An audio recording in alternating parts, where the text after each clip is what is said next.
Good morning students. This is my 13th video. इस video में मैं आपको यूनिफॉर्म एक्सलेशन पढ़ाने जा रहा हूँ और इसके पहले मैं ऑलरेडी आपको बता चुका था कि एक्सलेशन होता क्या है. तो बहुत सिंपल वे में अगर हम जाने कि एक्सलेशन क्या होता है, तो जब कभी भी वेलोसिटी चेंज होता है किसके रिस्पेक्ट में, टाइम के रिस्पेक्ट में, या आप कह सकते हो कि जब कभी भी टाइम के साथ साथ वेलोसिटी चेंज होता है तो उसको क्या बोलते हैं, एक्सलेशन. अगर वेलोसिटी बढ़ेगी तो वो एक्सलेशन होगा, और जब टाइम के साथ साथ वेलोसिटी घटेगी तो उसको रिटार्डेशन बोलते हैं, जिसको माइनस से रिप्रेजेंट करते हैं. और कांस्टेंट हो जाएगा. इसका मतलब मैंने बताया था कि वेलोसिटी ना बढ़े ना वेलोसिटी घटे, उस वक्त एक्सलेशन क्या हो जाता है, जीरो. क्योंकि एक्सेलरेशन डिपेंड किस पे करता है, वेलोसिटी पे, और वेलोसिटी में कोई चेंजेस नहीं. इट मींस कि वेलोसिटी की वैल्यू क्या होती है, जीरो होती है. तो उस प्रीवियस टॉपिक में आप एक बार अच्छे से प्रॉपर्ली देख के समझ लेना, फिर इस टॉपिक को आप देखना शुरू करना. अगर मैं एक छोटा सा चीज जा रहा हूं एक्सप्लेन करने, अगर मैं कहीं लिखता हूं कि 2 मीटर पर सेकेंड स्क्वायर, क्योंकि मैंने आपको बताया था कि एक्सेलरेशन का यूनिट क्या होता है, मीटर पर सेकेंड स्क्वायर होता है. तो मीटर पर सेकेंड स्क्वायर का मतलब जरा यहां डायरेक्ट पहले इसको समझ लो कि अगर कहीं लिखा हो 2 metre per second square, we know that the unit of acceleration is metre per second square and 2 is the magnitude. ये बताता है, इसको मैं दूसरे वे में लिख सकता हूं कि 2 metre per second upon second, क्योंकि अगर सेकेंड नीचे आएगा तो सेकेंड इंटू सेकेंड होगा, फिर से हमें क्या मिलेगा, सेकेंड स्क्वायर मिल जाएगा. तो 2 मीटर पर सेकेंड कौन है, वेलोसिटी होता है, क्योंकि मीटर पर सेकेंड किसकी पहचान है, किसकी यूनिट की पहचान है, तो वेलोसिटी की है. सेकेंड किसकी पहचान है, टाइम की है, और वेलोसिटी और अपॉन टाइम को ही हम क्या कहते हैं, एक्सलेशन कहते हैं. तो अगर कहीं लिखा हो 2 मीटर पर सेकेंड स्क्वायर, इसका मतलब ये होता है कि एक सेकेंड में वेलोसिटी उसकी इंक्रीज हो गई. कितनी इंक्रीज हो गई, 2 metre per second square increase हो गई. अगर कहीं लिखा होता है 20 metre per second square, 20 metre per second square, तो इसका मतलब ये होता कि 20 मीटर पर सेकेंड उसकी वेलोसिटी कितने टाइम में, एक सेकेंड में बढ़ जाती.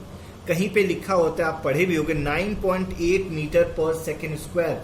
ये 9.8 मीटर पर सेकेंड स्क्वायर की मीनिंग क्या होती होगी, 9.8 मीटर पर सेकेंड स्क्वायर की मीनिंग होती है कि ऑब्जेक्ट एक सेकेंड में उसकी वेलोसिटी कितनी इंक्रीज होती है, 9.8 मीटर पर सेकेंड उसकी वेलोसिटी बढ़ जाती है.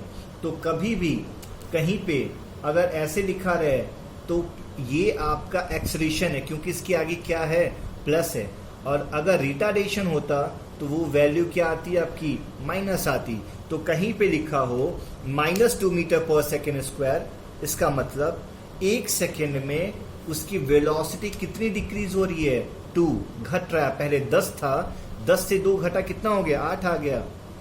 तो हमने देखा कि अगर कहीं लिखा हो कि -4 मीटर पर सेकेंड स्क्वायर, इसका मतलब क्या निकल के आ रहा है कि हर एक सेकेंड उसकी वेलोसिटी कितनी डिक्रीज होती जा रही है, 4. 20 था तो एक सेकेंड बाद उसका 16 हुआ, फिर अगले एक सेकेंड बाद 12 हुआ, फिर एक सेकेंड बाद 8 हुआ, फिर 4 हुआ, फिर 0 हो गया. तो plus represent acceleration, and the meaning of the acceleration is when the velocity is increases with respect to time, that is called acceleration, and when the velocity is decreases with respect to time, that is called the retardation. तो acceleration plus से और retardation minus से represent करते हैं. अब simple सी बात है, uniform क्या होगा और नॉन यूनिफॉर्म क्या होगा. Uniform, a body has a uniform acceleration. यहां से देखो आप, if you travels in a straight line, कैसे ट्रेवल करता है, एक स्ट्रेट लाइन में ट्रेवल करता है. वेलोसिटी इंक्रीजेज, उसकी वेलोसिटी क्या होती है, बढ़ती है, by equal amount in equal interval of time. Equal amount, 6 से कितना बढ़ा, 12, 6 बढ़ा, 12 से 18 हुआ, कितना बढ़ा, फिर से 6 बढ़ा. तो 6 to 12, 6 का इंक्रीमेंट हो रहा है. तो हमने देखा कि वेलोसिटी इंक्रीजेज, उसकी वेलोसिटी 6, 6, 6, 6 इंक्रीज हो रही है by equal amount in equal interval of time, 2 second, फिर 2 सेकेंड के बाद 2 सेकेंड्स के बाद कितना हुआ 4 सेकेंड, 2 सेकेंड में कितना इंक्रीज हो गया वेलोसिटी 6, फिर 4 to 6 हुआ, फिर 2 सेकेंड में कितना इंक्रीज हुआ, फिर से 6 हुआ। हमने देखा कि हर एक 2-2 सेकेंड पे वेलोसिटी कितना बढ़ते जा रहा है, 6 इंक्रीज होते जा रहा है। तो हम ऐसे एक्सलेशन को क्या बोलेंगे, यूनिफॉर्म एक्सलेशन, क्योंकि एक्सलेशन तो होगा ही होगा, क्योंकि यहाँ पे वेलोसिटी इंक्रीज हो रहा है 6 to 12, 12 to 18 है, तो यहाँ पे हम कह सकते हैं ये क्या है, एक यूनिफॉर्म एक्सलेशन है। रिटार्डेशन का अगर एग्जांपल समझना होता, यूनिफॉर्म रिटार्डेशन, तो यहाँ पे 18 होता, 18 से 12 होता, 12 से 6 होता, और टाइमिंग एज यूजुअल ऐसे ही रहता। तो आप कहते कि पहले 18 था रिटार्डेशन के वक्त, 18 से 12 हुआ, 6 डिक्रीज हुआ, 12 से फिर और डिक्रीज होकर 6 हो गया, तो कितना मिलता 6, तो 18, 12, 6, 6 वेलोसिटी उसकी 6 वेलोसिटीज क्या हो रही हैं, डिक्रीज हो रही हैं, तो उसको बोलते हैं यूनिफॉर्म रिटार्डेशन बोलते हैं।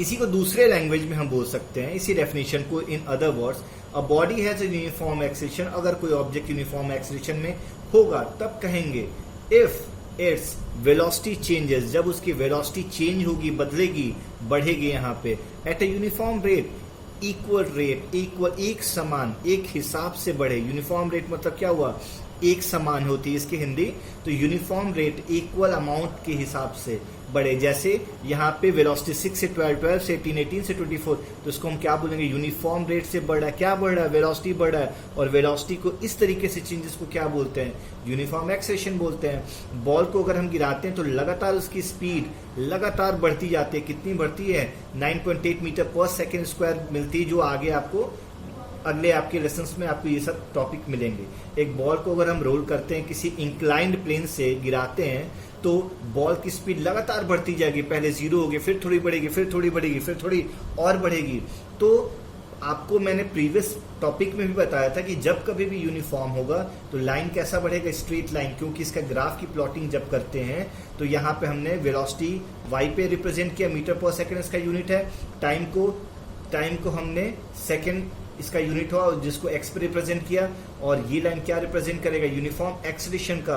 क्योंकि अगर ऐसा ग्राफ प्लॉट करो तो 2-2 का इंटरवल बनाओ और यहाँ पे 6-6 का इंटरवल बनाओगे, तो आप देखोगे कि जो ग्राफ की प्लॉटिंग होगी किसी भी यूनिफॉर्म टॉपिक के लिए, फिजिकल क्वांटिटी के लिए, वो हमेशा ही क्या होता है, एक स्ट्रेट लाइन होता है।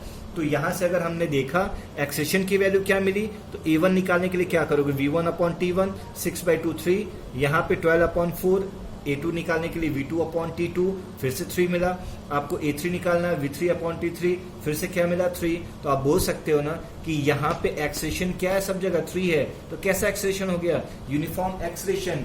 वेलोसिटीज बढ़ रहा है, चेंज हो रहा है, टाइम भी चेंज हो रहा है, बट क्या नहीं चेंज हो रहा है, एक्सेलेरेशन चेंज नहीं हो रहा है। यहाँ पे वेलोसिटी 6 था, यहाँ पे 12 है, यहाँ 18, वेलोसिटी तो चेंज हुआ, टाइम भी चेंज हुआ उसके साथ साथ में, लेकिन क्या नहीं चेंज हुआ, एक्सेलेरेशन चेंज नहीं हुआ। तो इसको हम क्या बोलते हैं, ऐसी जब वेलोसिटी इंक्रीज होती है, जब हम देख रहे हैं कि हर एक मीटर एक सेकंड के बाद उसकी वेलोसिटी 3333 इंक्रीज होती जा रही है, तो ऐसे एक्सेलेरेशन को हम क्या बोलते हैं, यूनिफॉर्म एक्सेलेरेशन।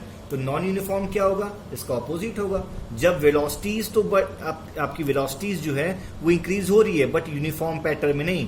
कभी 6 हुई, फिर 2 सेकंड में 6 थी, 2 सेकंड के बाद 15 हो गई, कितनी बढ़ी, तो हमने देखा यहाँ पे कि 9 इंक्रीज हुआ, फिर कितना इंक्रीज हुआ, 15 से 23, 7 इंक्रीज हुआ। तो टाइम 2 सेकंड में 9 इंक्रीज हुआ, 2 सेकंड में 7 इंक्रीज हुआ, फिर सपोज करो 2 सेकंड में 13 इंक्रीज हो, फिर 2 सेकंड के बाद 20 इंक्रीज हो। तो जब ऐसे वेरिएशंस आए, जब ऐसे चेंजेस आते हैं, ऐसे इंक्रीमेंट को हम क्या बोलते हैं, non uniform. A body has a non uniform acceleration if its velocity increases, वो बढ़ तो रहा है, इंक्रीज हो तो रहा है, बट अनइक्वल अमाउंट में, इक्वल अमाउंट में नहीं है, कहीं 9 है, कहीं 7 है, इसी को बोला गया unequal amount in equal interval. But timing क्या है, इक्वल इंटरवल है, 2 second 2 second 2 second of time.